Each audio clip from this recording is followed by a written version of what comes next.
I gave people all the stuff they really needed. Social Security checks, utility bills, TV guide. I want a TV guidance counselor. TV guidance counselor. Staying up to watch all night, and everything's gonna be alright with my TV guidance counselor. Hey everybody, welcome. It's Ken Reed here, your TV Guidance Counselor on the show, TV Guidance Counselor. This is the show where each and every week since February 14th, 2014, I welcome an interesting person to the show. We use a back issue of TV Guide magazine for my personal collection as the inspiration for our conversation, and we talk about all kinds of things TV related and not TV related and whatever pops in our minds. I hope you guys are doing okay. I hope you had a good Halloween. It was nice to hear from you guys, and I'm glad you liked last week's episode with David Weiner. And some of you picked up the documentaries as well, which is very nice. Thank you so much on his behalf. I haven't been authorized to thank you on his behalf, but I did anyway. The horror continues this week. Okay, I'll say it. As I have an author, screenwriter, filmmaker named Eric Miller as my guest on the show. You can go to Eric, E-R-I-C. Okay, is it the Nordic way? Like Eric the Viking? Anyway, E-R-I-C, Miller. EricMillerWrites.com, and you can find out all his books and all his projects there. And Eric's a super cool guy, been in the industry in LA for a super long time. We talk about that here. Really enjoyed talking to him. And you'll enjoy listening to me talk to him. What was that? Wow. Also, next week on the 13th of November, if you are in New England, on the 13th, I will be opening two shows for Janine Garofalo at Arts at the Armory in Somerville. The first show sold out, but the 9:45 show, there are still tickets. I have a pair of tickets to give away. If you would like those tickets, email me at tvguidancecounselor@gmail.com or ken@icanread.com and tell me the reason Lorne Michaels gave Janine why she couldn't quit Saturday Night Live. So super easy. If you're a listener to the show, very easy. Email me that at tvguidancecounselor@gmail.com or ken@icanread.com. And I will get your name and I will give you that pair of tickets to the 9:45 show with Janine Garofalo. Also later in the month, next month, I have some shows with Todd Barry and a bunch of other stuff coming up. So you can follow me on social media and I'll let you know about those there. And on the Patreon, patreon.com/TV Guidance Counselor. And you will also, if you have $5 or more a month, have the PDF of this TV guide that I'm looking at here with Eric. So please sit back, relax, and enjoy this week's episode of TV Guidance Counselor with my guest, Eric Miller. TV is my friend, and it has been always there for me in time of need. Live via satellite from the West Coast, Eric Miller. How are you, sir? I'm doing really well. Ooh, satellites. Ooh, exciting. It is. It's funny because I started saying that since doing the show fully remote during, when the pandemic happened. But then when I'm thinking about it, that is true. It actually, where does the internet go? Cables, satellites, whatever, and, bounce. Yeah, it's a crazy world we live in. And I finally figured out that's what the chip in my head's for. Well, then you got that from the vaccine. It's not just tracking. It makes podcasts a lot easier. And you can pay for things. It's like... Run your face over the scanner and beep. There you go. I went to Whole Foods the other day, and you can pay for things with your palm. Oh, I saw that at Whole Foods, and I'm like, nope. It's creepy enough when you go through TSA now and it takes your facial recognition or non-recognition, as it were. And I'm like, no, I really don't want Amazon having my fingerprints, even though we all knew they do anyway. Yeah, they have it anyway. It feels very X-Men, just to hold your hand out and have things like lights turn on or something. You're like, that's my mutant power. No, I really didn't want the 67-gallon vanilla ice cream. That wasn't me. That was somebody else. Mistake. Don't charge me for that. Someone hacked me. But as a big Elvis fan, I always think of the live from Hawaii via satellite, and they made such a it's Elvis, and but they on equal ground are like, but also but it's also a satellite. Like, you need that extra incentive, and now it's like, yeah, we do that to play bingo. When everything had been on satellite forever. But you know what? We forget that, the Cold War, I believe, if I get my history right, don't get mad at me, Internet, but Sputnik going up 50s. Yep. That was the first satellite, and that actually started the Cold War and the race to make America great, to beat the Russians, and yada, yada, yada. But it's like, it's so recent. I mean, now it's 80 years ago, but it's relatively recent in the span of time. So satellite was a big deal with Elvis. And a genre writer who has a key part in creating the communication satellite, Arthur C. Clarke. Oh, yeah. Yeah, definitely. Which is nuts. Like, a lot of people don't know. Like, yeah, he wrote Childhood's End, and he basically invented the communication satellite. Yeah, it's amazing. And flashing forward to another book, if I've read this right, one of my favorite books, and I didn't realize till years after I'd read it that half the world's divided on it, but Snow Crash by Neil Stephenson, just a phenomenal writer if you're familiar and all, but so many of the things in the book became what's in the internet. And apparently at one point I heard there was a club called the Black Sun, which is the club from the book, and all the tech geeks and everybody in Silicon Valley were worshiping the book and the ideas, and those leaked in. I love that in science fiction. The hard science fiction guys, Asimov and Clarke, and then they'll actually go and extrapolate, but also somebody just has a wild idea, and somewhere a scientist goes, hey, could that work? Love or it. even like, like as horror guys, which is more disturbing, I think, when horror gets it right like that. Like Stephen King, being the most well-read, widely read author in the world, maybe in history. But, when I think of stuff like The Running Man and The Long Walk and, or even Rage. Like he's tapped into these things that, sadly, he wasn't far off from. Well, I think that I've always said this, a gigantic fan. You have to be. I mean, I think I've met maybe one person in the entire 8 billion people on the planet that doesn't like Stephen King. And it's Stephen King. Not every book is terrific, but good Lord. I mean, you missed one out of 97. That's terrific. But what he does is make it the humanity of it and the people and the characters.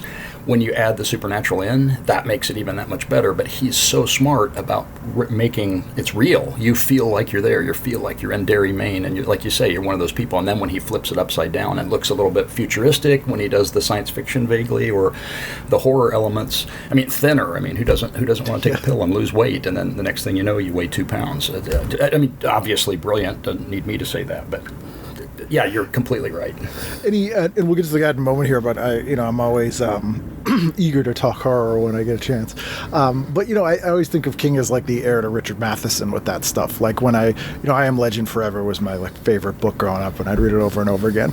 And just like the pseudoscience of it, I'm like, oh, here, like this is so exact of many things that we've had later. And I've talked about it a lot. Dawn of the Dead's one of my favorite movies, and I was really fixating on it during the pandemic, and especially the opening, which always seemed sort of not silly to me, but not as resonant as the rest of it until recently. And I'm like, oh, this is actually the most chilling part of this. Yeah. Well, I use Matheson in another comparison. Giant fan of him too. So many great writers that influenced me growing up, and he's definitely on the list. But what I regard as probably many people do, the greatest horror novel ever, The Haunting of Hill House, Shirley Jackson. But I'm 49% over, 10, 15 years later, Hell House by Matheson. And it's almost the same story. A haunted house and a team of researchers goes in to find out the story. But where Jackson does it in All About Eleanor and psychology, and it's a psychologist doing this experiment, and it's the inner characters, Matheson does the machine. It's almost science fiction, where he's got this big thumping machine that's trying to beat and figure out and break the haunted house. And I always love the dichotomy of those two, that they're so similar in a beautiful way, but completely different. And it's also the era, too, where, 50s, Hill House, when it takes place, it's much more muted and gothic and of an earlier era, and Hell House is so 60s, 70s, Technicolor, all this. It's an amazing study. I don't know if you've read either or both, but it's a great thing. Both, yes. I tell people read them back to back. It's like this just fun experiment. Yeah, it's like you gave a bunch of different authors the same story prompt, and then you see what they come up with, and it's wildly different, but the same sort of themes is always kind of interesting. And then, speaking of horror, the issue you picked here is from January 2nd, 1981, last week in December, first week in 1981, with the terrifying Magnum PI on the cover. My hero. Yes, I know. It's so horror-esque, but it was funny when I saw the concept for the show, and of course I immediately go back to, I still say, the original Magnum PI is the greatest show ever, once again, because the characters, the mysteries were there, the lightness, but things that I've noticed later in life that you don't realize are seeping into your own art and your own writing, but it's definitely one, the sense of humor, but the going back and forth from deadly serious topics. I mean, produced and written in large part by a Vietnam vet, one of the first shows ever showing darkness and showing PTSD and showing veterans in a real light, but also fun and sunny, and it's Hawaii, and it's Rick and TC and Magnum, but the greatest pairing of characters in history, and all credit to the writers and the actors for bringing it to life, is Higgins versus Thomas Magnum. I mean, 8 years of that just beautiful relationship, and the antagonism and the needling back and forth. It's just it's a masterclass in character writing, but also something in Magnum too is. It's not horrifying, but the breaking the fourth wall, and the looks at the camera and the winking at such perfectly timed moments, usually comedy or not. And I think other people have probably discussed it or dissected it better, but to me, it was always a way of Thomas looks at you through the camera and winks or nods or smiles, and you're part of the gang. You're there in Hawaii with them. You're invited into the show, and it makes it so much more real to me, and I think obviously so many others. It's such an iconic show because of that. Without breaking the show somehow. That's the key. It's still, there's a tone of it, and we were chatting a little bit before about your love of Robert Parker and Spencer, which is like one of my outside favorites, and the show was fantastic. But these sort of procedurals that have this sense of humor and these likable characters, but the balance of having it lighthearted in times and a character that's likable with true peril, because if you go too far, now you're not invested in what's going on in the story because they'll be fine. And fourth wall breaking, that's like complete poison for peril. But somehow they managed to do it, which is like a magic trick. Like that balance is crazy. The balance is amazing, and the like you said, the mixing of that. And I was just recently rereading a bunch of stuff about Magnum, and I just finished rewatching all 8 seasons. I was recovering from a knee surgery and binge watching stuff, and watching some new things, of course. But go back to the favorites, and I haven't rewatched everything in a while, so. All the way through, and it's just amazing. But reading, because of watching it, how I'm forgetting which episode. I think it was the beginning of season 2. It was a 2-parter, super dark, and not to spoil anything if anyone hasn't watched the show, but you should. But it's light and it's fun, and yes, there's a mystery, but and all these things, and people get beat up, and it's realistic. But there's the point where Vietnam flashbacks and villains from Vietnam that were torturing these guys that are now, quietly suffering their own PTSDs in this beautiful setting. And the point where Magnum pulls out his .45 and does what many people know what I'm talking about now, apparently it just it shocks me now, knowing the show and having seen the episode a million times, but apparently this is prime time, and whoa, this nice, funny guy pulled the trigger and essentially executed somebody who deserved it in every way possible. But wow, and like the format of your show, we've talked to other people. There's a conception that things are a lot looser and freer now, and you can show anything. And yes, you can to an extent, but they managed to put some really important, psychologically impactful things. And it wasn't the Technicolor gore, but the darkness of some of the things that were on TV, and they had to work around the rules. Even going back into the 40s, the pre-code era, if you've watched some of the old noirs, well, they were doing some racy crap back then. And then even when the code came in, they had to work around things. But TV people are pretty doggone smart, and movie people too. So many threads to pick up there for that. One, I think that moment in Magnum, that moment invented Miami Vice. That moment is the tone of Miami Vice completely. Yeah. In that moment. But also the thing that I always talk about when it comes to good story or interesting comedy and horror, and comedy and horror to me are exactly identical in structure with a different punchline basically. But when people have permission to do anything, they often make garbage. because you need some rules and you need something to kick back against, and something, you need a problem to solve to innovate and come up with something interesting. And so I think that's part of the reason why a lot of these shows stick with us more or have these sort of earth-shattering moments, because the first thing they thought of, they can't do. So now they have to come up with a way to do it in a more clever way, or a better way, and there's something to be said for that. Like you need a rule to break. Yeah. Well, having been working behind the scenes and a little bit, I had 6 or 7 screenplays produced here and there, just genre stuff, nothing groundbreaking, and more bad reviews than good, some of which I'm very proud of. But having seen the film and TV making process from everything from the studio development level to running coffee as a PA intern on a horror set, to being in charge of departments and producing and running a show, but running a company at one point, I've seen it from beginning to end and concept to delivery. And the one thing that sticks with me that I think people outside the world don't really realize, it is so hard just to make an adequate product. You can have the best script, the best actors, talented director, talented writer, and throw a decent amount of money at it. And sometimes, most of the time, it seems like it can just turn out average or worse. And when most things turn out good and watchable, and it's forgivable, but to get something magic to be really good, and then consistently, like a show that will go 7, 8 years, consistently top level, I mean, there's no magic in that. That's all credit to the creative team and everybody coming together. But also, there's just a bit of magic in that. Like that's maybe 10% or less of everything made, and we tend to forget the millions of movies that people don't. You forget that aren't on streaming now or weren't in Blockbuster or never made it. The TV shows that got canceled, and some unfairly. But it's like, wow, to be able to. I equate that in music terms too. Like, and I'd be thrilled to have stayed in a band and ever had a one-hit wonder. We kind of laugh at one-hit wonders, but like, what the hell? One more hit than I have. Great song. Most people never even make one good song. Yeah. And then you look at bands like Queen or the Stones and AC/DC that have 50-year careers, and you pick up an album and every song on it is interesting and different, but there's at least 1 or 2 bona fide genius hits on every album for decades.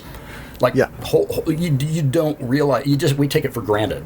And again, film and TV terms, you take it for granted, and then some, great filmmaker makes an average movie of, I've damned them too sometimes, but you're just like, you know what, I'll give you a pass on that one. Yeah, you got a movie made, and so when stuff's great, it's despite everything.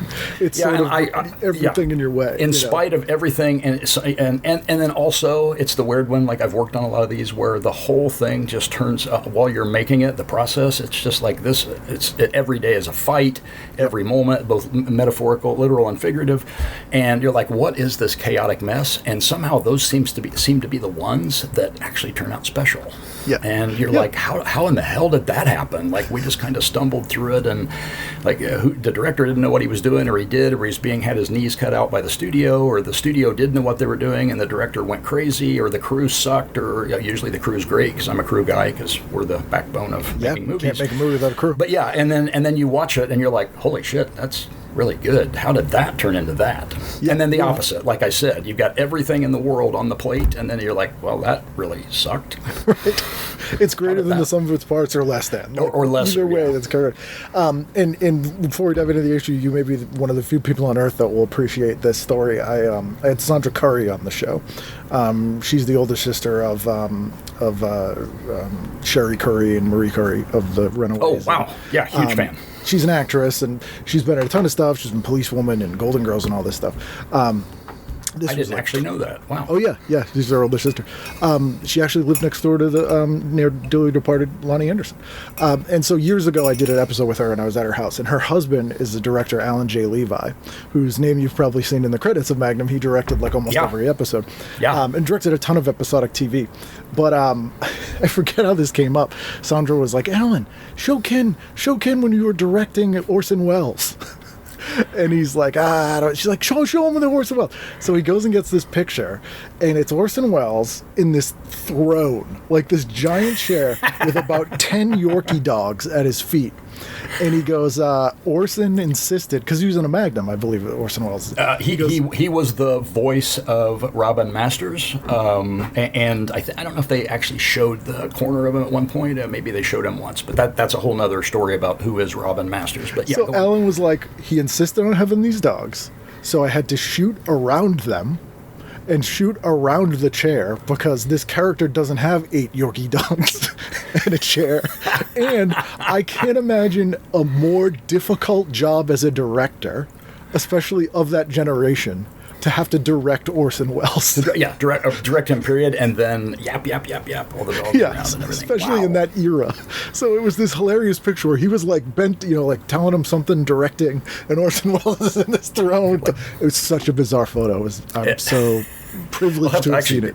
I'll actually have to look for that. That's, you walk in the room, and no matter how experienced you are, there's some legends, and you're just like, you can't help but be intimidated. And some of them probably playfully are some are arrogantly living that legend and making people do their bidding, but some are just having fun with it too. So. Oh yeah, or both at the same time sometimes. Yeah, or both at the same time. And hey, why not? Yeah, of course. And there's a sad, that's a sad course. I mean, he's obviously history and one of the greatest performers and directors and everything in all time who got cut off. Orson Wells got, even though the legend's there, his career got cut off when it shouldn't. You start with one of the greatest films of all time, and you're obviously this generational, if not more, talent, and then suddenly the next thing you know, you're getting just shined on. And we all talk about that in the business, and there's no answers to it, but I think there's a little gem of the truth that sometimes people are just intimidated and jealous of that, and so they've got to undermine the person that because they just can't handle that, hey, this guy's better than me.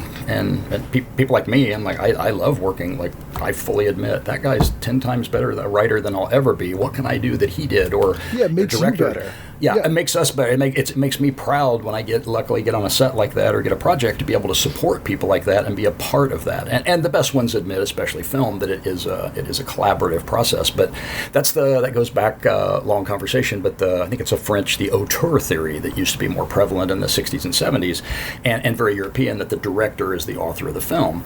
But I never subscribed to that. I mean, yes, sometimes you absolutely, in horror terms, there's very few times when you can look at a film or a TV show and know who's directing without knowing. Sam Raimi. Yep. You can watch film and you know that if you don't know his name, you know that there's someone unique behind the camera, because it's everything. It's not just the movements, but it's the story and the acting, and Cronenberg's another one, like you just know. And so those are the true auteurs, and I'm famous for, I don't really like the term filmmaker, mainly because I hear people who've never made films calling themselves that, and it kind of offends me. And I made a joke in a short film that I made about calling myself legendary horror filmmaker when I'm so totally not. But there are people like that. Those are filmmakers. Yeah. And Don Coscarelli, I brought him up many times. Just a huge fan of what he did. If people don't know, but growing up when I saw the ads for Phantasm, just affected me on either a good or a bad level. But the guy who made the first movie, he did everything. Robert Rodriguez, another one. Go back to El Mariachi. It's they have studios behind them now, but good grief, those guys picked up a camera and did it. Coscarelli's book is amazing too. I always recommend it to people. His autobiography is so good because it's very humble and informative and like instructive, but not dry. It's just like really, really well done. Wow. Yeah, and it's the nature of film is collaborative. Even now, where we have we can do cameras on our phone and make a movie and edit it, and it looks presentable. But because to me, a film it sort of incorporates all the arts. You got music, you got writing, you got acting, you got visuals. It's like everything is in this, and you need people to help you. Like people can't do that all on their own. Yeah, and on a smaller level, I've seen this happen, and this is not shading anyone or their talent, but through the years of all the films I've worked on, you get people that have done an amazing either short film and then they get a direct-to-feature, or they've done that one-person kind of film and then they get a larger either independent money or studio money, and I've seen how tough it is because it's a different mindset, and some of them don't actually realize it. You go from being the person doing everything to the general of an army. where you're answering questions and you're trying to help other people do and achieve your vision. And I've seen it a few times where it's kind of this. There's been some failures along the way, and many, littered throughout the history of Hollywood that people can't adjust. And it is a tough transition. Other people take to it like a duck to water. I've only met him once briefly. He doesn't know me from Adam, but I'm a giant Mike Flanagan fan, in the horror term.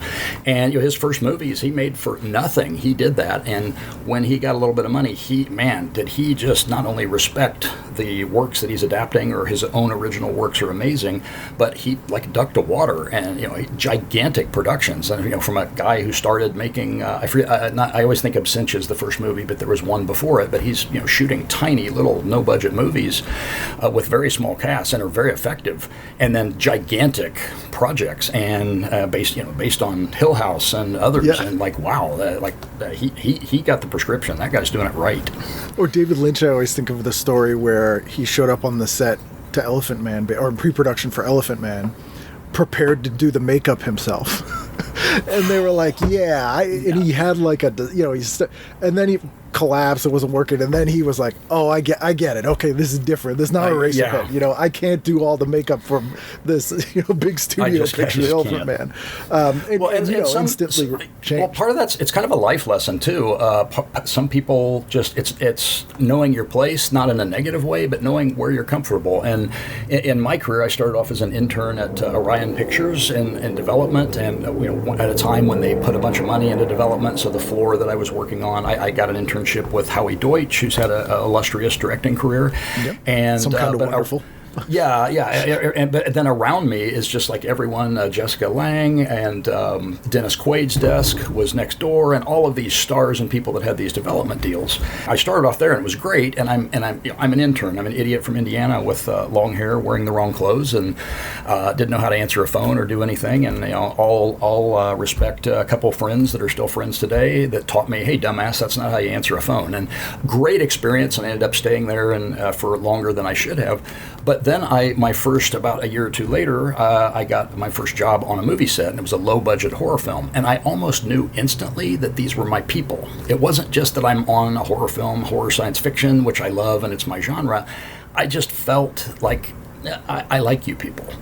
It's like you're just my kind of people. We speak the same language. You're all into the same stuff. We're all into the same stuff. And again, some of those people from that show are some of my best friends to this day. There's 2 or 3 of them that I still have lunch with a sound mixer. Hey, DJ Ritchie, shout out to my good friend DJ, who's retired now, but stayed close friends with him forever, and we still have lunch. And you could talk about the old days and all the varying levels of productions we've had. But then I get on the bigger films, and I'm comfortable now. I know the routine. I'm a professional. Big or small doesn't intimidate me, but my heart is in independent films. There's just a vibe about it, and the people about it, and a little bit of the struggle too.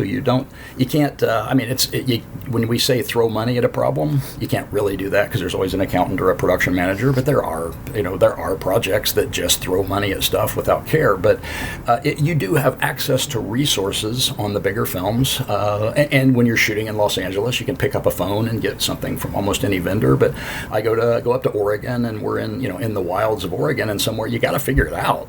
And I kind of love that, and it's a little bit more forgiving too, because hey, there's not a vendor within 5 minutes that you snap your fingers and write a check, and your widget shows up. Sometimes you just got to make a widget or something, or come up with a different idea that's maybe better. Exactly.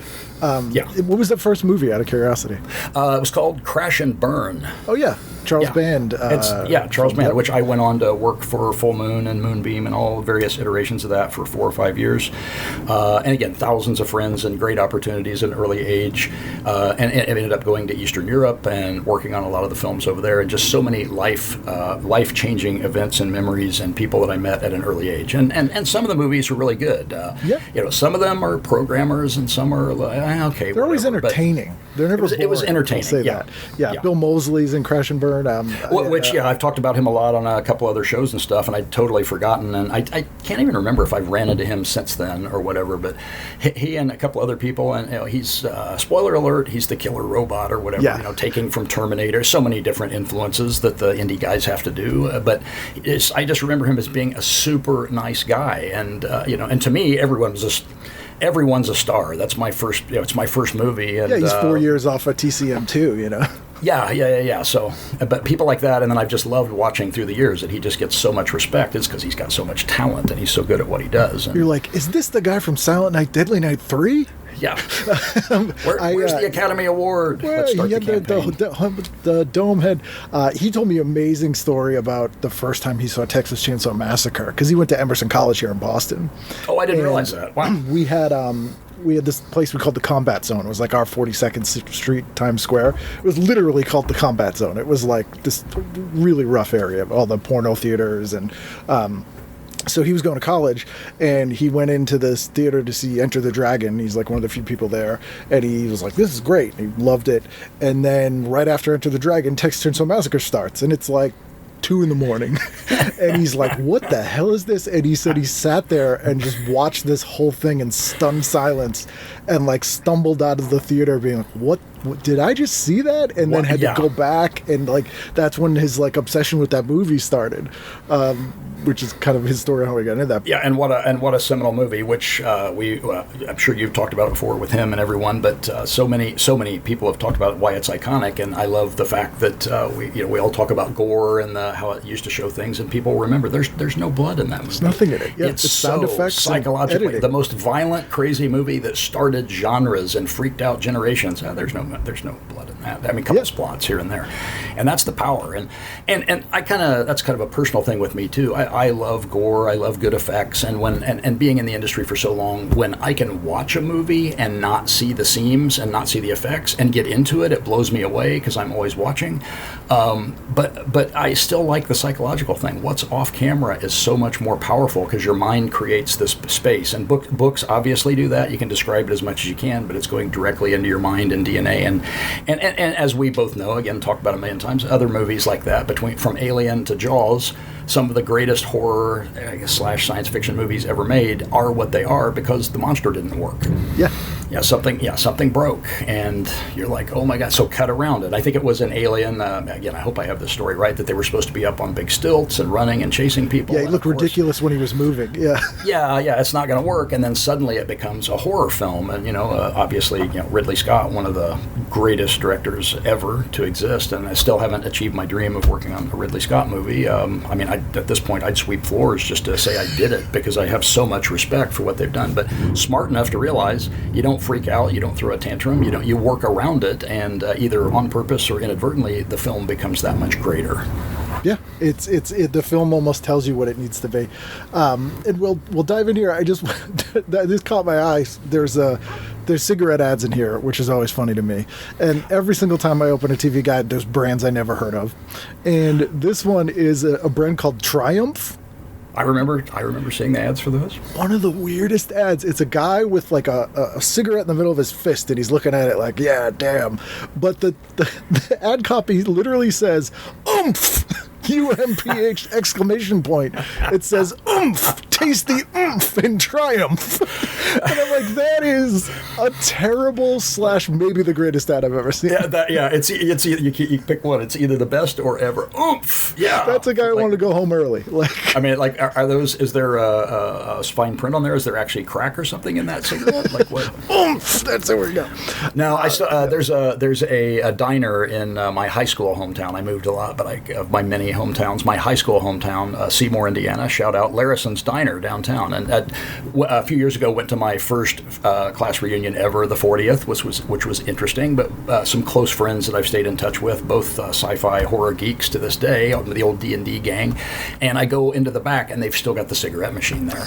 And it was like such it's been there since forever. But again, a younger generation doesn't even know what these things are. And to me, it was like, oh wow, I think I took a bunch of pictures of it for Instagram. But that tactile, I never smoked, but as a kid, my entire family would send me as a child to go get them cigarettes, and alcohol and scratch tickets too, which they would sell me. But the fun tactile feeling of pulling that very specific cigarette machine lever, which that mechanism does not exist in any other machine in the history of the world. No, I remember that too, and it's like the little clear glass or chrome, and you could check it out, and it's almost a similar sound to an 8-track changing tracks or something. Yeah, it's that real. That's like, well, I have another cigarette memory. I also years later after high school, I came back to town between college drops, and I'm working at a gas station out on Highway 50 in Seymour, Indiana, and I wrote some poems and stories about the strange people that would come in overnight at a gas station in small town Indiana, right off the interstate. It was kind of an object lesson in weird Stephen King style characters. But this one guy used to come in. I'm remembering it as like an old green, rusted out Ford Fairlane or something. But he would pull up, and he's got an oxygen tank in the real old guy, oxygen tank in the passenger seat, strapped in, the mask on his face, and he would always say, "Give me a pack of Pall Malls." And at first I didn't know what he meant, but at the Pall Mall, he calls it Pell Mell, or whichever variation. And he would literally crack the pack open while you're taking the money, and he'd light it up. And I stepped back the first time, like, is this going to blow up? Like, he's got an oxygen mask, dude. I think you're supposed to do that. Yeah, you're not supposed to do that. But I don't think that guy cared about what he was supposed to and not supposed to do. Yeah, I think he's probably at that point where, screw it. If I got to that point, it might be light him up, babe. Yeah, let's see how it goes. Let it go. So let's dive in here. Saturday night, what jumped out at you? We're in that sort of the week between Christmas and New Year's. This is always a big TV week for most people growing up because you're home, and there's a weird mixture of. We don't want to put the marquee stuff on because, we sort of blew all our budget on the Christmas stuff, but there's some weirdness in here. There's usually some like mid-season replacement type shows, some specials. It's always kind of a weird time, so a fun week to look at. Yeah, and I have to say, for the first week, like we talked about earlier, that Magnum PI was on the cover, and so I thought, yes, there's got to be, I can't remember if it was Wednesday or Thursday night was the night, and picked it because of that, and Magnum wasn't on this week. So, but a good article. a really good article, and so many stories about that, and great career. But so Saturday night, it was fun looking back through this too, and just reliving memories, and I hadn't looked at a TV guide in forever, but I remember him sitting by the TV, and that was the Bible, so that you looked at. But so Saturday night, so there were. This kind of brings up too. There's so many good things on, and without streaming, without DVD, like you had to pick. And I had this flashback when I looked at it. I remember arguing, are we going to watch my show or your show, and whatever. I'm sure families did that. It also, like if you don't see it, you can also watch it in reruns, but you got to wait 6 months or something. So you got to hope. You hope, But I think I lost every single one of those because nobody wanted to watch the garbage that I wanted to watch, which led to me staying up all night when everybody else was in bed watching Kung Fu Theater and stuff late at the night. Good movies. Yeah, the good stuff.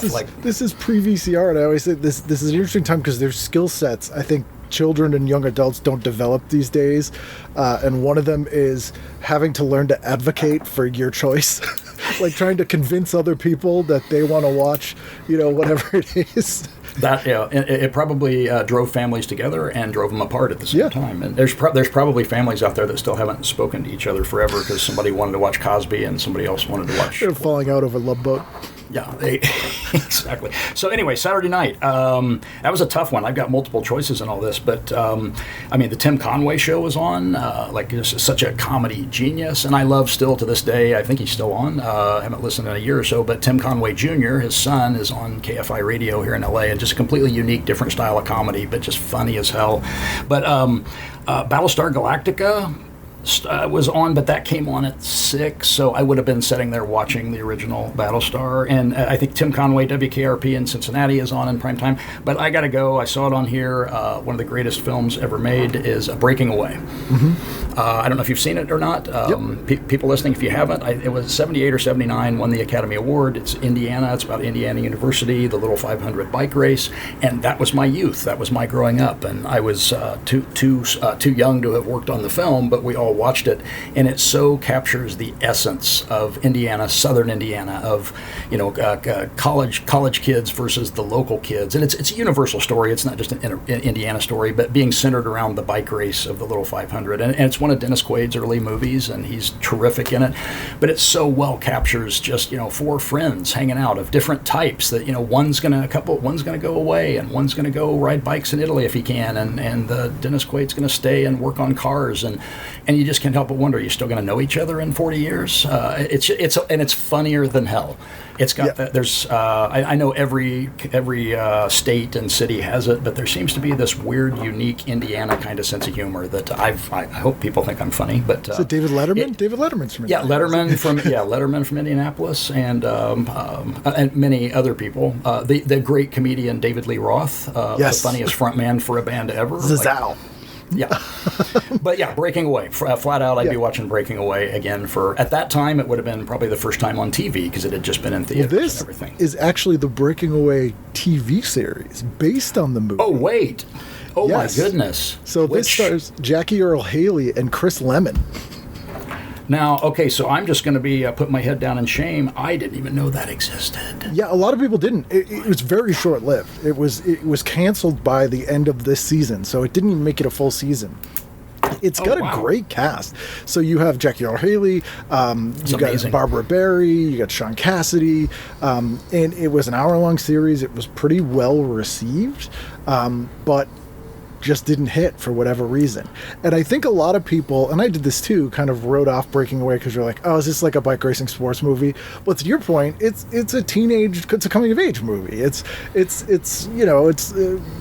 American Graffiti, but sort of modern kind of that realm. So it's ripe for a TV series. Like, right? It's definitely ripe for it. And that's what to plug my book, my first novel that brought me here to this is I do the same thing. It's a horror book, but there's basketball, but it's not about basketball. It's a theme and it's the character and it's part of it. But you're not going to be reading a basketball game in every scene. It's not a backdrop. I didn't know that was a TV show. Now I'm just completely embarrassed. And no, it's not embarrassing because now I was happy to tell you that because as such a huge fan of the movie, and in the modern age that we live, you can watch that TV series. Most of them are on YouTube. And YouTube, increasingly a lot of great shows, but also run to Tubi or whatever, Freevee or wherever. And it's kind of amazing to hear that, one of your favorite movies, there was a television series based on it. That's pretty good. Somebody was smart enough to do that, and then canceled it, of course. And I'm always curious, why did you cancel that? It's the whole ratings game's a whole nother show. Yeah, it's ratings, it's political. It's like this guy greenlit it, and I don't like him, and there was, and I won't name names, but a person I know had created a TV show that was on a network, and in its genre, it struggled to get it made. Finally got it made, and it was the number one in its night, and they were like ecstatic, and finally made it to the top from working up as a writer, and yada yada yada, and some other gigantic person, again, not naming names, had a big show in that same genre and said, I'm the only whatever show on this network. And boom, there goes the number one show. And what? Wait, what? Yeah, they don't care. It's not all about the rating, especially now. But it was then, or some, there's some weird vendetta or something. New guys in charge. It could be anything. Which to digress from Saturday Night, but if I understand the story correctly, a great horror film that not many people have seen. One of my favorites, Below, by David Twohy. It's a haunted house on a submarine. It's an amazing film. And apparently it got made, and then there were fights between him and the studio and one of the producer, and they basically shelved it until the minute the contract ran out, and then we better put it out just to maintain the rights and dump it out for 5 minutes. And it's a phenomenal movie. It's great and great acting, everything. Just check that one out if you haven't. Below. Yeah, I haven't seen that. I'll put it on my list. Yeah, it's when your art becomes a pawn in someone's business argument. It becomes like a collateral damage thing, and it's not ideal.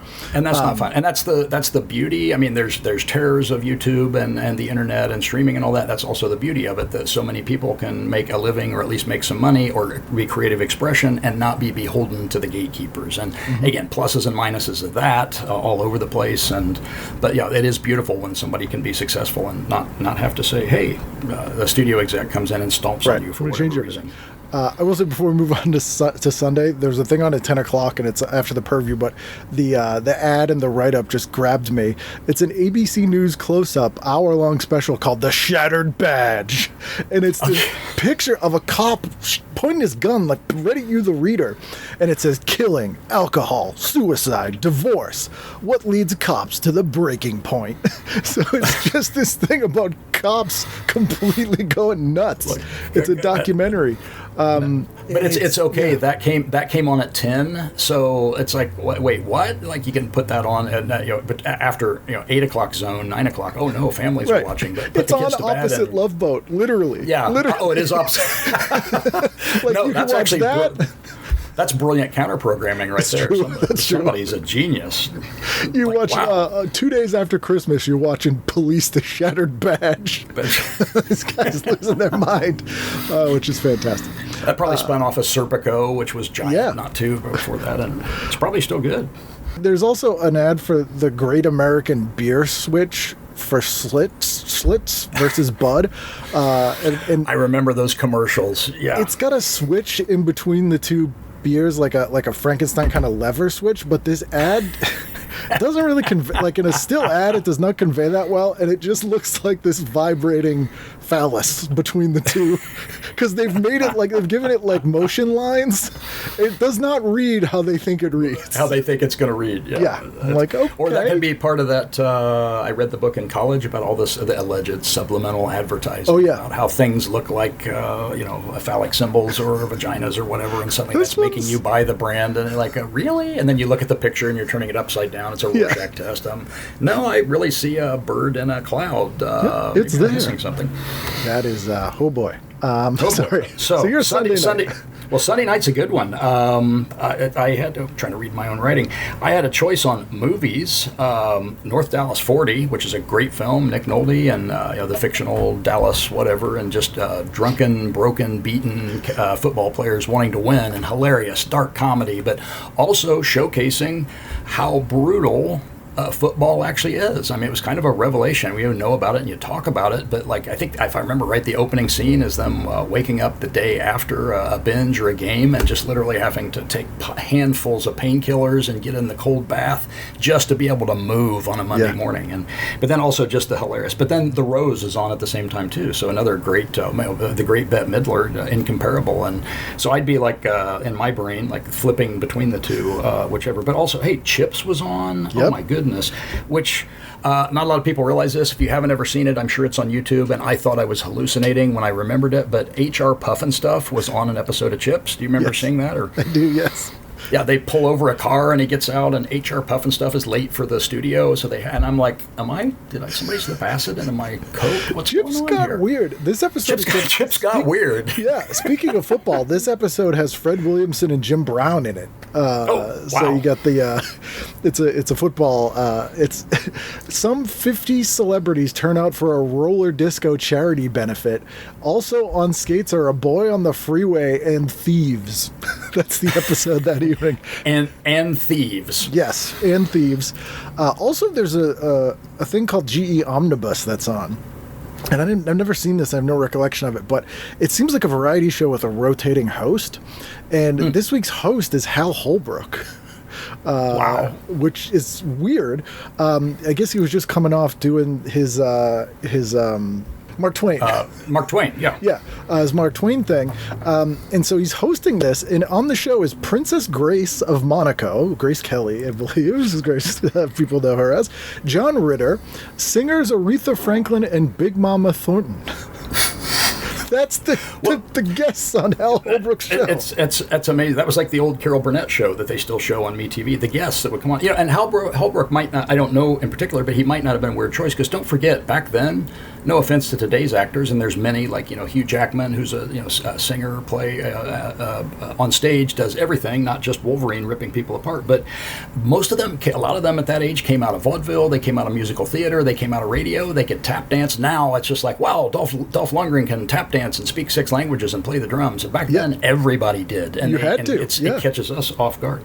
That was another great night though because Alien was on. That would have been bleeding over into prime time, and Space 1999 was at 7. So I might have been glued to the TV that night. That was a good night. Space 1999 is Jerry Anderson or no, that was UFO.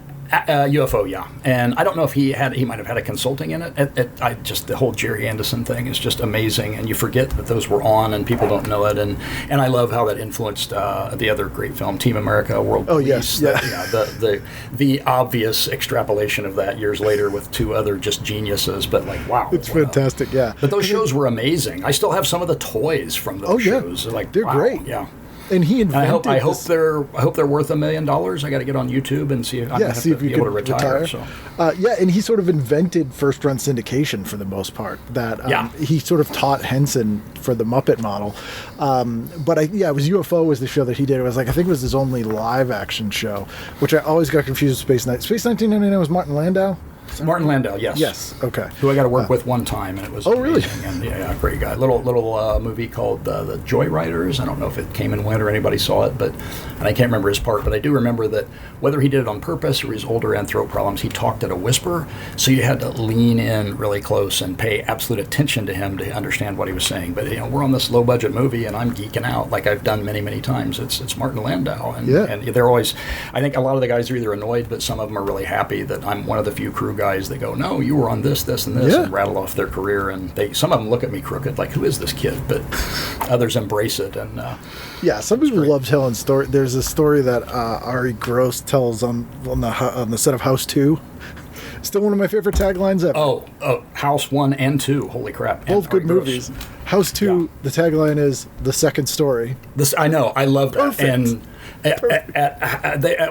House 1, again, if people haven't seen it, it's almost a perfect movie. And they were, some friends were connected with, I think, Sean Cunningham or whoever, they were going to remake it or something, which I was excited about. And somebody had asked, what would you do to it? And I said, add cell phones and change Vietnam to Iraq. Other than that, it's perfect. Just shoot what it was and put new actors in it. It's such a perfect script, and the movie's great. And tonally, that mixture of comedy and horror is great. And another huge influence on me.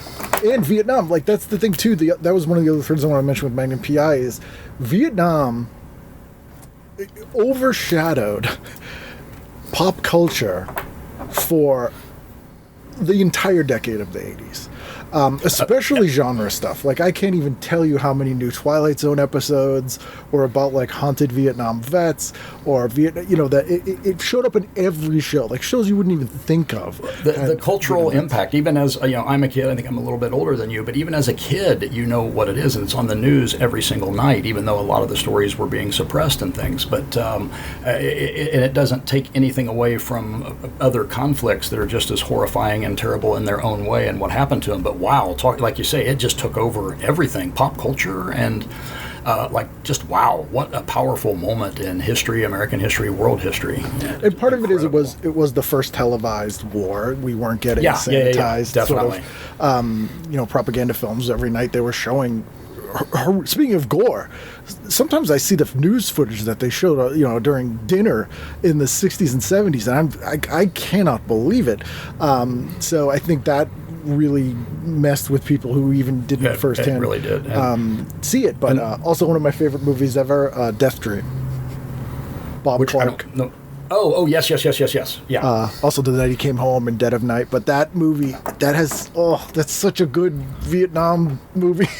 Yeah, and there's the good ones, and then there's the ones that become cartoons that start in the right place, like Stallone and Rambo and things like that. That it kind of went cartoonish towards the end, but it's still the heart of that. In the first one, it's very much in that. I mean, another phenomenal film, and the death.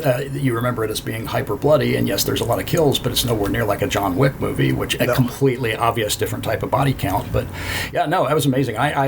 He's passed on now, but I've had the pleasure of being friends with quite a few people from that era, and one in particular was a college roommate who was a writer a great writer and never quite got the traction, but he told me some stories about Vietnam, and he was a quiet guy, didn't like to talk about it, and I still remember this very clearly, that he loved war movies. He probably watched Kelly's Heroes every single night. Phenomenal movie, just a great movie, great cast, everything, but if he would watch World War II movies, Civil War, anything, the instant anything about Vietnam would come on, he would turn off the TV, go up to his room, shut the door, and you might not see him for a couple of days. Wow. And well-adjusted guy, and he did tell me some of the things that he went through over there, and I don't want to besmirch his memory or anything, but they were I'm like, how could I function?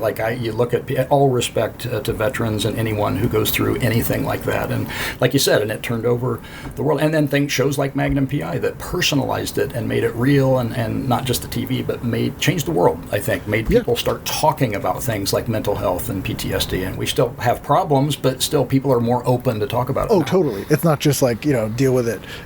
I'm still, to this day, I've only seen the MASH finale once, and I know MASH technically wasn't Vietnam. I mean, the show's about Vietnam, but it was the Korea War, even though the show went on longer than the war. Right, exactly. But that final episode I've only seen once, and I never want to see it again, and I am so haunted by the "it was a baby" reveal, which is, that's like one of the most horrific twist ending horror, like that is like a short story horror fiction in and of itself. Stays with me to this day, and that's in MASH, a comedy show ostensibly. Right. Which also wow, the power of that. And I think, is that still the most watched thing ever? There's something might have eclipsed it. But again, with the changing technologies, it's hard to hit those heights again. But everyone glued to that. But also, again, something that affected me, that gallows humor. And the people that went through that, I've never been through anything like that. I just make stupid movies. And we always say, you're not curing cancer, people. Get over yourself.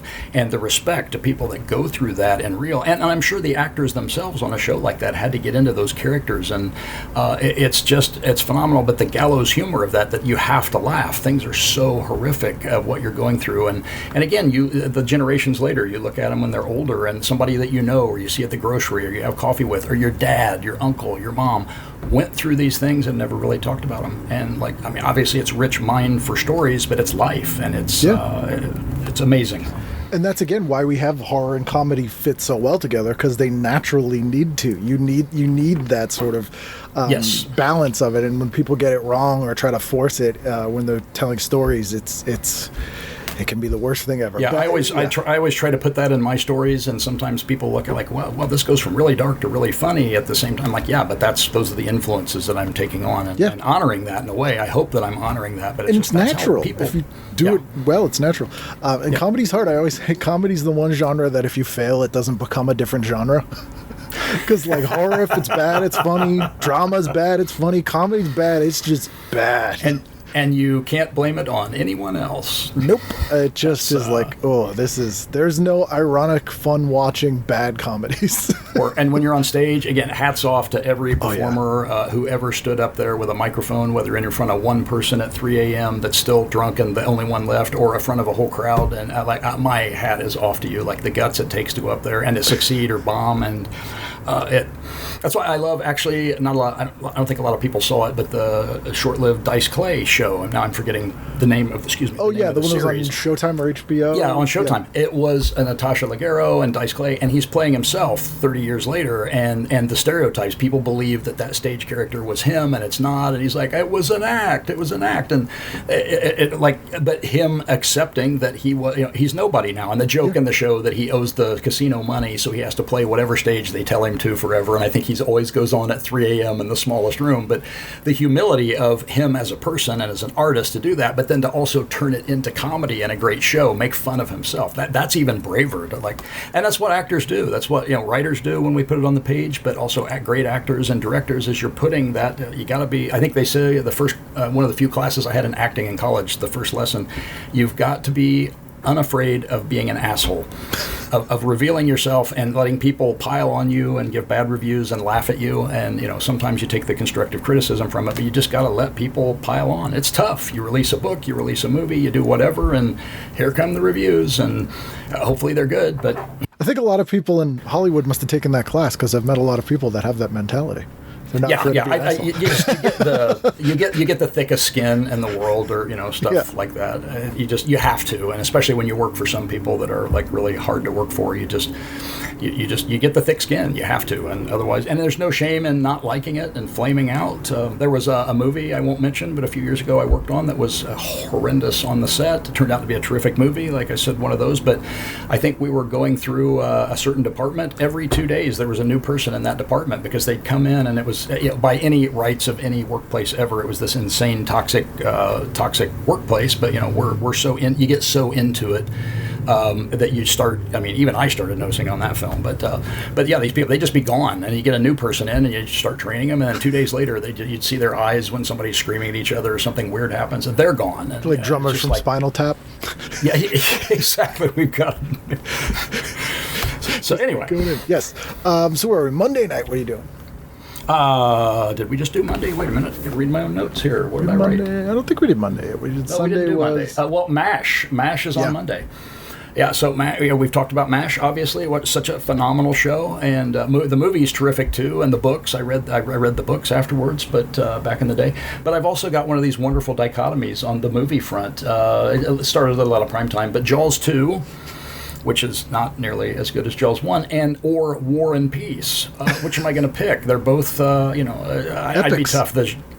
Both epics, and the genre kid in me wants to watch Jaws 2, but I might have flipped over to War and Peace. It's a tough one. And Amityville Horror came on later at 9:45 at the end of the period. So another seminal movie that's just like, wow, did that just, obviously not just the spin-offs, but wow, just influenced a generation of filmmakers. And whether these stories are true or not, they're still interesting regardless. Like, they're still interesting regardless. Yes, even if it's a fiction created by people who didn't want to pay their mortgage, it's still an interesting story. Have you ever seen the episode of In Search Of where Leonard Nimoy goes to the house from Amityville? Oh, I probably did, but I've forgotten it. So good, because he's like, this is bullshit, and it's Leonard Nimoy, and he's in that little red room, and he's standing in there, and he's just like, people were afraid of this. It's clearly like he's over it. He doesn't get Leonard Nimoy's like big deal. I got to look that up. That's funny. I've had that experience. I've been on sets. We work in a lot of the same places a lot of the ghost hunter shows come to, and I'll be at 3 a.m. I'll be alone in the, you've seen it on all the shows, the most haunted room on the planet, and people run out here screaming and clawing their eyes out, and I'll just sit down in a chair and I'll go, anybody here? Yeah. Like, no, and either I'm ghost repellent, or they're overreacting a little bit to weird noises. But. Yeah, one or the other. I have some theories on which side of that I land on, but there's also That's Incredible on, which I always like to point out because that was a fun show. It's basically YouTube 40 years before YouTube, in the sort of, weird little magazine stories. But this one says, reports on a woman who takes musical dictation from the ghosts of famous composers.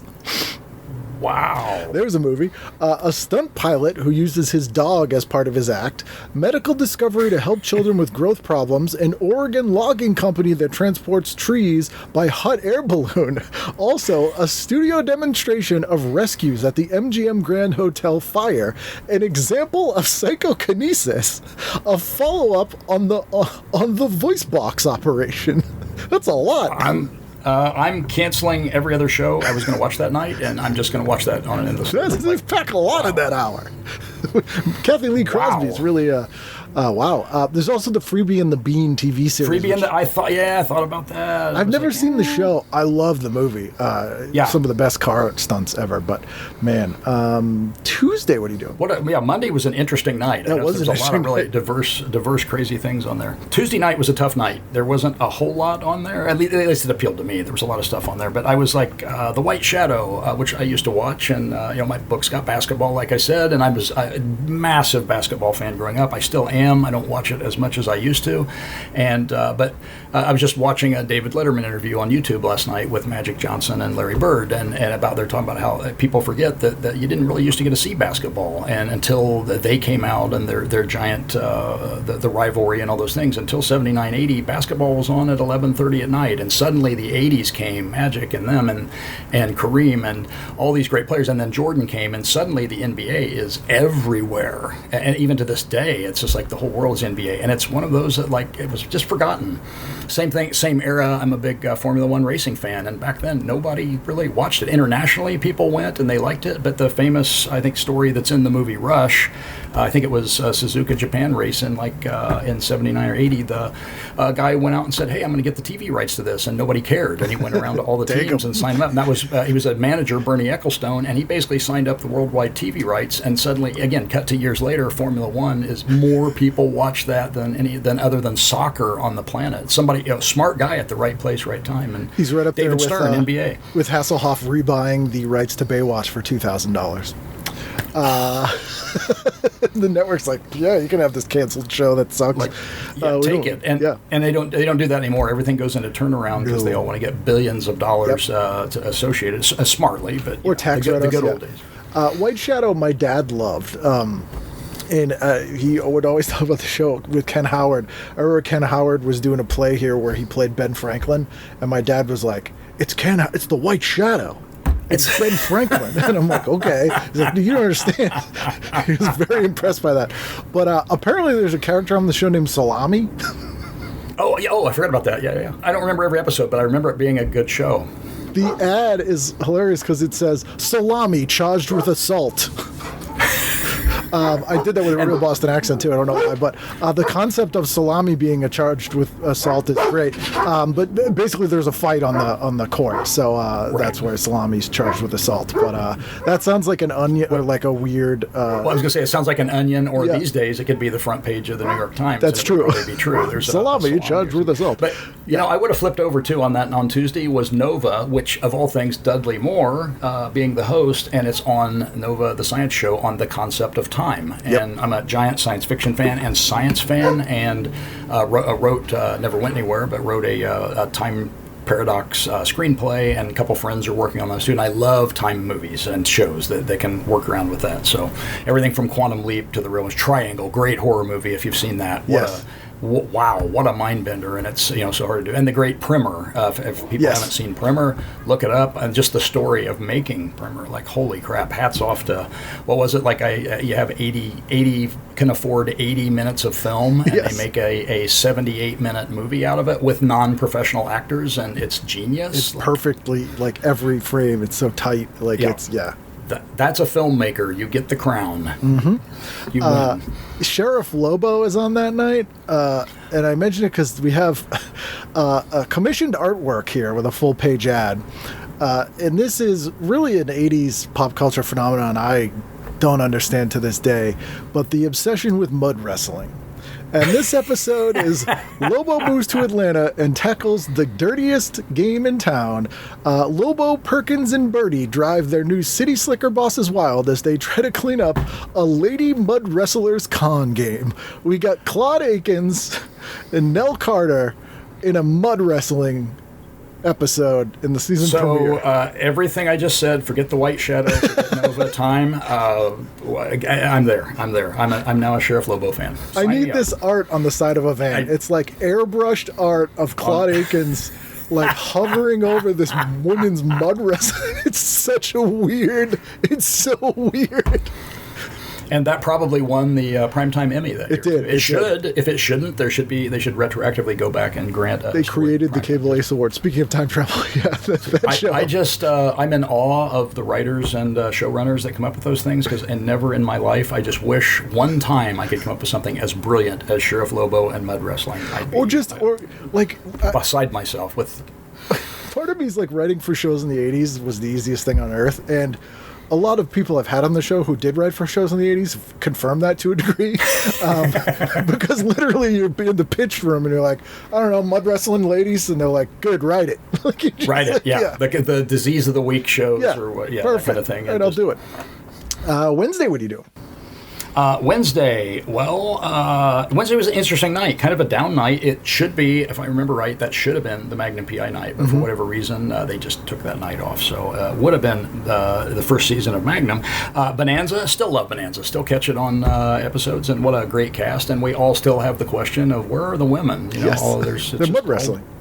If they're off mud wrestling in Atlanta, but suddenly there's all these, they're family, but there's 4 guys living in this giant ranch. But you know what, the best of Westerns, great characters, great action, you can't get around, Dan Blocker and Commander Adama as running a ranch, but... It's a show about parthenogenesis, a term I learned from the band Shriekback.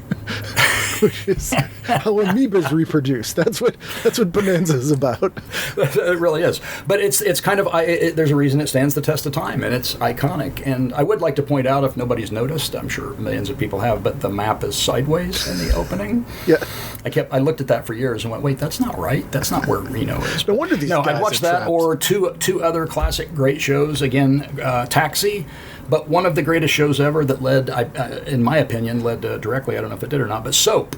Soap was hilarious and funny, and the roots of Arrested Development are definitely there. I'm sure that the creators of Arrested Development had to have been Soap fans. Might have even been the same people. I don't know the history, but what a great show. I just remember watching that, and again, the sense of humor coming through and some really adult things, but just making fun of things, and just wonderful. And I think I know why Magnum wasn't on. This is New Year's Eve. It's December 31st. Oh, that's right, yeah. And so that would make sense. They're kind of showing some reruns in here. They're not blowing a brand new 8 is enough. Yeah, exactly. Well, and I actually looked through the schedule because I went, did I miss it here somewhere? And apparently there were like 2-week gaps then. So maybe they were editing, or probably the New Year's Eve. The rival to That's Incredible is on, Real People. So I feel the need to read you what's on that night. Not as exciting, but still pretty good. We have highlights include a report on the tryouts for the U.S. Olympic volleyball team. All right, a man who quote unquote whistles through his navel. A rodeo featuring prison inmates. Which sounds like The Running Man. And a military academy for teenagers. Okay. Wow. Yeah. And by the way, doesn't everybody whistle through their navel? I think so, yeah. That's how I do it. So is that, otherwise, how do you play a kazoo? Exactly. Man, you can't sing and play at the same time otherwise. And you know what? Earlier that night, too, Doctor Who was on. Yes, every night it's on PBS. Yeah, that's great. And also, it was a 7 p.m., so it doesn't count for this, but the Rockford Files, just one of the greatest shows of all time. And just, again, sense of humor, but also serious and great. The characters, amazing. Just terrific characters. But that archetype for that, there was the genre in the 70s of the defective detective, which was the detective with a flaw, your Kojak, your Columbo. But Rockford Files his flaw was he was a loser. Yeah, he was a loser. Was such a great spin on it.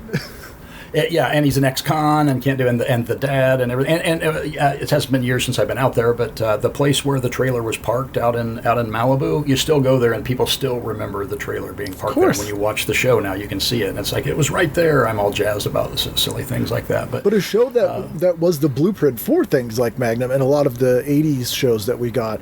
I think Rockford Files was about 10 years ahead of its time as a blueprint for the sort of 80s private detective cop shows. Yeah, and kind of a lost art too in some shows. Network shows are still there. I don't watch them as much. Many people still do, but that opening bit with just the music and the theme song, it was probably Mike Post who wrote it was all Mike those. Post. I'm sure he did. Of course, the guy, like, what didn't he write? But that the answering machine opening of that, it's always a funny little joke or a weird thing, and just his voice. This is Jim Rockford. Leave a message, and then whatever funny thing, and then it goes into the song and the intro. It just puts you in the mood for the show. And I still marvel at some of the taglines and the opening scenes that, like, literally they encapsulate the entire setup of the show. It's like the greatest trailer in the world. Yeah. You can get all of it in, and it's a great song. And even rewatching Magnum, I had forgotten that the first season had a different song. And obviously the known Magnum theme and opening is in your head now, but it just wasn't there. It didn't pump you up. And then that one, like, bang, they redid it smartly. But others from day one, it hasn't changed. They obviously planned it or got it right the first time. Yeah, it's that thing that shows you how big music. There's always that famous story of they did a screening, I think, of Halloween before Carpenter had done the music, and people hated it and thought it wasn't scary. And then he put the music in, and people were like, "Oh, this is totally different." Oh yeah. Oh, I forget what it was, but I was watching a show the other night, and I literally had that thought that the music they're playing is light, but you could replace that with dreadful music, and it would be a completely different thing. And that's a whole nother subject, but the power of background music and sound to influence things, or the lack thereof, when you do a quiet movie, and like I was going to say not The Quiet Place, which is quiet by design, but what's the Nicole Kidman ghost movie where it was the quiet... The Others? The Others, yeah, the quietest movie ever made. Yeah. It's almost a bad theater watch because people can't shut up and crinkle their popcorn, but there's like the atmosphere. You're on the edge of your seat because you're hearing every creak in that house. But what was I going to say about music? Oh man, I totally forgot now. Oh well, it'll come to me. I saw The Others in the theater weirdly when I lived in the UK, and it was that exact experience. I was like, oh, this is what is happening here. This it's very, very quiet. This is not using the Dolby Surround. It's not. Yeah, you're used to being overwhelmed with sound. Yeah. So Thursday night, what are we doing? Thursday night. Okay, this is a flashback. I would be NBA. It was the Jazz versus the Rockets, and that would just be, in that great early '80s, it would just be a rollicking, fun game. But also the Muppet Movie's on. I'd have to switch over in spite of myself. Who can't love and watch the Muppet Movie? Holy crap! Just the magic and the show of itself. It's perfect. Just genius, comedic genius of just a level, again, generational. But the Muppet Movie in itself they managed to make just a wonderful, fun thing with those characters and inspiring. It's Now I great remember what I was going to say. I don't know if I'm familiar with a guy named Chris Morris. He's a British writer, producer, director. Did a show called Brass Eye that was kind of like a Daily Show type show. But his conceit, he one day kind of decided that jokes, if you look at them on their face, are horrific. Like they come from pain. Yeah. And just the premise of jokes are just horrible, but we present them in a way that's funny. So his idea was, what if you presented them in a way that was horror, but the content's the same? So he did a sketch show called Jam, where he does that.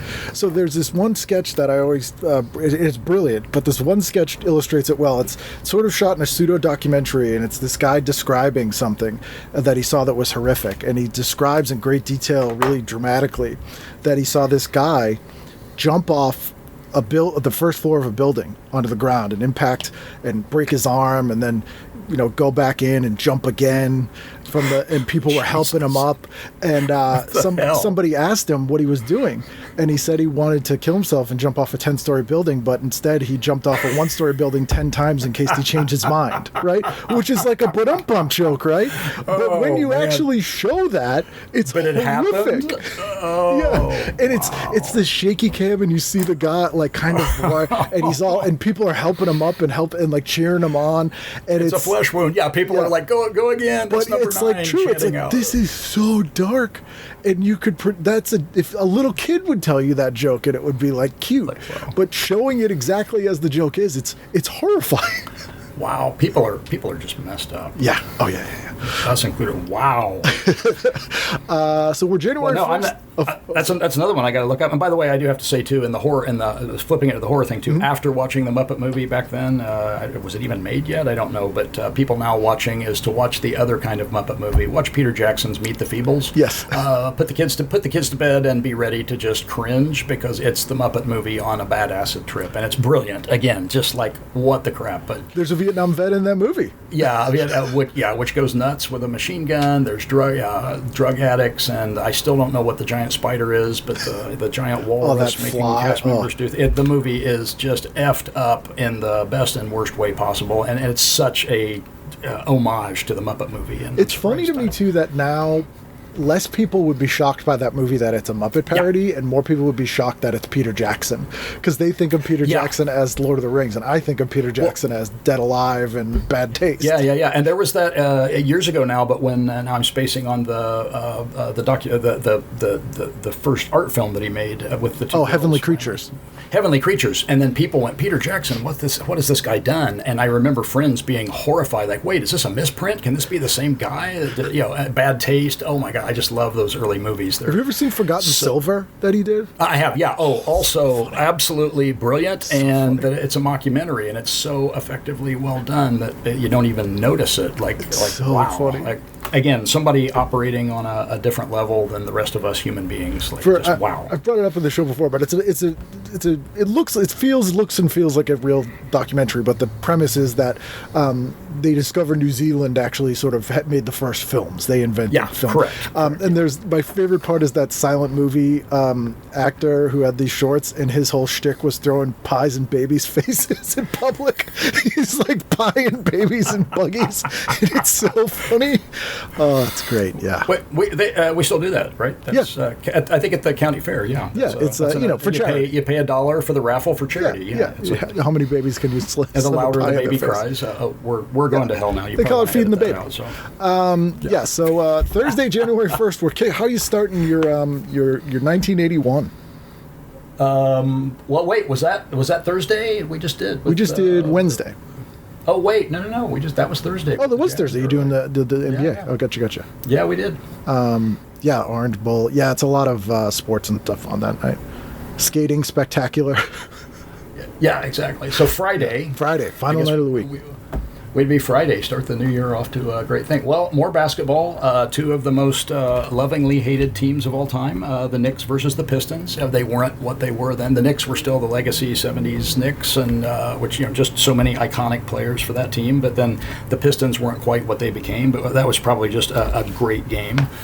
Again, lovingly hate both of them with all mad respect for the talent and all that. And that was the precursor of what basketball would become in the 80s, which was a giant wrestling match. Yeah. Really, so physical and amazing and so many personalities. It really was, the 80s basketball was really kind of WWE with the characters and of course, the situations and just amazing and so much talent. I love that saying. People say you couldn't do that today. Like those teams would just mow over teams. In different eras, you can't ever really that's compare, most team sports now. Like once they got into sort of the science and the Moneyball aspects, the sort of it's not never going to be the same.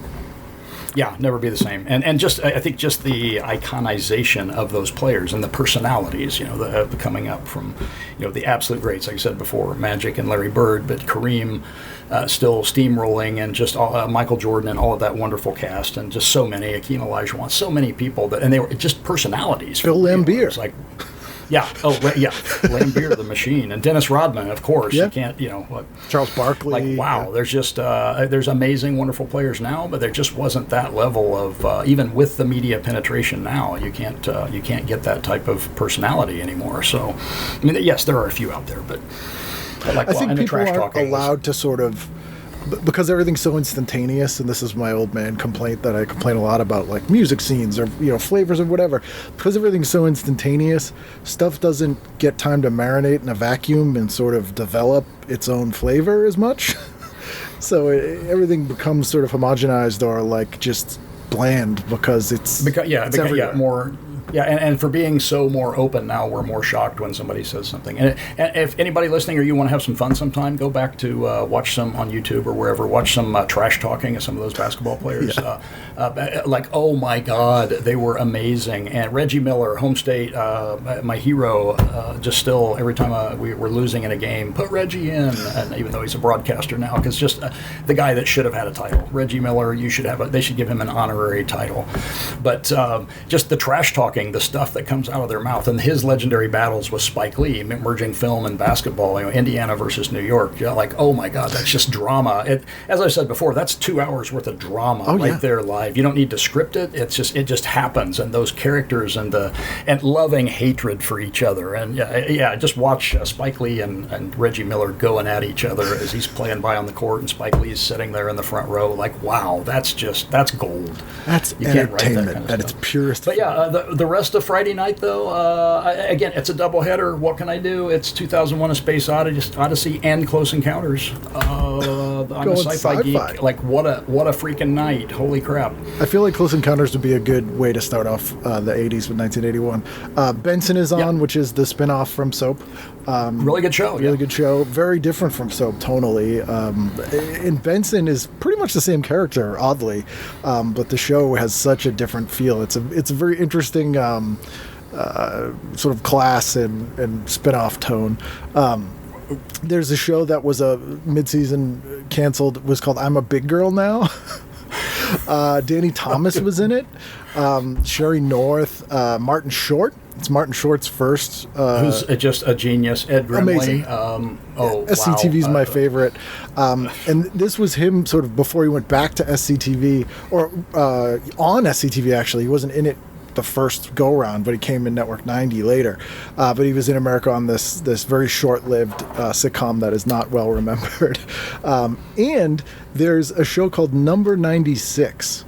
And this is an Australian soap that they tried to air here. And it was very controversial because it had nudity and swearing and very adult things in the late 70s, early 80s. Yeah, very European in that respect. Yeah, and it didn't do well here. Shocking. Well, things that you think would be a big hit, but like just tuning in, but nope. Nope, they're not having it. And then the Celtics Warriors are also on that night at 11. Oh, well, yeah, and again, I gotta say the Celtics, all the championships in the 60s and 70s, and one of there's people I name check in my novel, and Reggie Miller's one, Kareem, but there's a great Bob Cousy joke somebody makes in my book, and it's just people don't really, modern era people don't know who Bob Cousy was, and there's very little bit of stuff of him on the internet, but that guy did things with a basketball that it's like it could be on a magic show, like wow, yeah. Like, and you have to replay it. I think there's like there may be more now, but I found one five-minute best of clip, and again, the games weren't really televised that much back then, so there's not a lot of footage around. But those old Celtic teams, I have to say, even though Larry Bird being from Indiana, I'm an Indiana guy, there was no one. I was a Laker fan back then more, and you had to hate the Celtics. And but again, all respect, even to the present day, for, like we said about one-hit wonders and people putting out things. Some franchises, money aside, how do they manage to stay relevant for decades? Yeah. And it's just iconic, and others fall by the wayside. But, the Lakers, the Celtics, people like that just stay on the top. Yes, of course, there's slow periods, but wow, how do you do that over the decades? It's amazing. And this brings it full circle from where we started.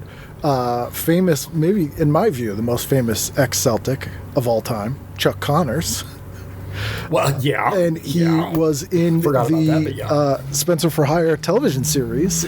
He was, and was in maybe my favorite movie Charles Band ever produced, David Schmoller's Tourist Trap. Which I haven't seen that. Oh, you've never seen it? No, I actually haven't seen that. Oh, There's a bunch of the bands I haven't seen. It's very Texas Chainsaw Massacre, but I actually like it better. That's a bold statement, but it's it's great. I think it's Schmoller's best movie. And he did the first Puppet Master and Crawl Space, where the Italians asked him to murder Klaus Kinski for the insurance money. I mean, he considered it. But Tourist Trap's great. Chuck Connors is amazing in it, like unbelievably good at it. And again, people that become, it's amazing, characters. I think it's Lee Child, the mystery writer, talks about in some of his talks and writings about creating story is important, but creating iconic characters is more important. And it's like the Rifleman, I've always said that when you start knowing a character's name instead of the actor's name, you've penetrated. Like you say John McClane. I mean, yes, it's obviously Bruce Willis, and all props to Bruce Willis for making that character what it is. But it's John McClane. Yeah. And Kenny fucking Powers and Lucas McCain, the Rifleman. Like, wow, they outlive their creator, and they also, outlive. And I always recommend Branded, which is if the Rifleman is Secret Agent Man, Branded is the prisoner. Not as out there, but and Brenda's created by Larry Cohen. Which is nuts. But very interesting show. So I have a list of some stuff to check out. You probably do too. I apologize. I leave people with mounds of homework when they forever. leave. But I usually ask people what their comfort show is, but I think we know yours is Magnum. Well, okay, it's that, but actually my comfort show is Dexter. Really? Yes. Why is that your comfort show? You know what? It's, again, the blending of horror and comedy, even though it's not an outright comedy, it's slyly funny in that respect. But something I noticed, and I think I admit it, a lot of people have a hard time admitting it, but kind of a social anxiety thing where many of us have a hard time fitting in for whatever reason. I moved around a lot when I was a kid through, jobs and everything, so I was the new kid a lot, and I developed skills to a lot like Dexter, but not on the serial killer side, but trying to fit in and kind of running a script and realizing that, I'm supposed to say this now, and it may lead into, certain, what am I trying to say here? You observe people differently. You try to reverse engineer kind of how to be a human. Almost. Yeah, and that part of Dexter I identify with so much that he's this I don't know what the right term, he's not really a sociopath or a psychopath, but he's trying to fit in and he's trying to cover his tracks, but he's also not really human and he's learning to be human, and that inner dialogue of, that was a joke, I should laugh, ha ha ha, or hey Dexter, you want to go bowling, you want to join the bowling team, oh, bowling, that's what people do. It'll help me fit in. Okay, let's go bowling. And of course he ends up loving them, and that's the process that he slowly becomes human. Even getting the girlfriend, which at first is the perfect cover, and she's had her trauma and doesn't want to have sex. And he's like, perfect, because I'm not interested in that. Yeah. And so he has this perfect cover, and then he starts loving her and becomes, and when they have kids and her kids, he becomes like the most lion dad ever, because he's obviously the most vicious serial killer ever. But so I really identified with that, and not on that deep level, but I think a lot of people do too, because anyone who has a problem fitting in or social anxiety or whatever, you realize you're not alone out there. The other 3/4 of the people at that party are just as awkward as you are, and we all feel that, and we're not all, even some of those gregarious people that are running around, that's sometimes a cover too of that they're nervous, and we're all human. Plus, the other thing about Dexter is there's just no way around the world, don't we all just have the fantasy of getting rid of people who deserve it? I think we all do, yes. Yeah, we all do. Yeah, it's sort of that perfect wish fulfillment, but also mixed with like those of us who sort of grew up in that way that you've described end up telling stories or becoming authors or writers or whatever because you sort of inadvertently learn story structure in order to figure out how stuff works. You do, and that actually helps you create characters because you're kind of becoming a character yourself a little bit, and also acting the part that other people want to see you act. And to anyone listening, I advocate, get out there, go to a party, even if it's awkward, do it, talk to people. Most people are friendly. Strike up a thing. Don't kill people in a murder room to get over your social anxiety. That's a really bad thing. Yeah, it's not advised. It's also not covered by insurance usually. If you get prior authorization, they'll cover it. Exactly. And what is that drug he shoots in people's necks? They go out 2 seconds. Like, can I get some of that? I hope that he has it. I mean, I'd use it on myself because I have insomnia. Like, just shoot yourself in the neck. Yeah. I'm asleep. I slept for 3 days. It was great. It's like super NyQuil. Well, thank you so much for doing this. It's been great chatting with you. And I'm glad that you had the time to sit down and talk TV. Really appreciate it. A lot of fun. Great, different format, interesting, and just a wonderful walk down memory lane and remembering a lot of the shows that people are finding on Tubi and things. And there's so many great things that you don't want people to forget. It's like there's great things being made now, but these are the antecedents of them, and just wonderful, wonderful things.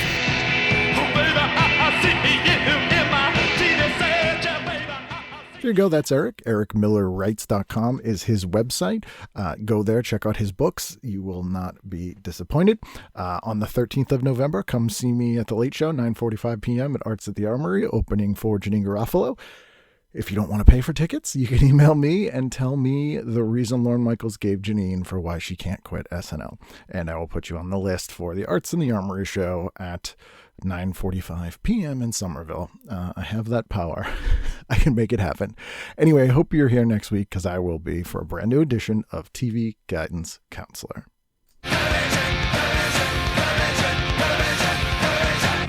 Chips got weird.